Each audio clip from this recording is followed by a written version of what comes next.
Good morning friends. నేను advocate Srinivas Chauhan. ఒక కేసులో ఏం జరిగింది అని అంటే, ఒక వ్యక్తి విదేశాలకు వెళ్ళిపోతున్నానని చెప్పి తన పేరు మీద ఉన్న ఆస్తిని తన సోదరుడికి బహుమతిగా గిఫ్ట్గా రిజిస్ట్రేషన్ చేసి వెళ్ళిపోయాడు. ఆ సోదరుడికి వివాహం జరిగింది.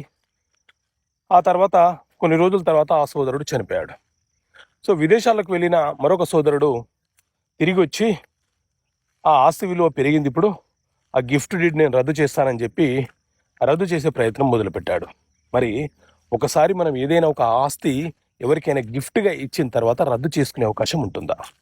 సాధారణంగా గిఫ్ట్ రద్దు చేయాలంటే లిమిటేషన్ 3 years, 3 సంవత్సరాలలోపే రద్దు చేయాలి. కానీ ఎవరికైతే గిఫ్ట్ ఇచ్చామో గిఫ్ట్ తీసుకున్న వ్యక్తి కనుక మరణిస్తే ఆ గిఫ్ట్ డీడ్ని చాలా వరకు రద్దు చేసే అవకాశం ఉండదు.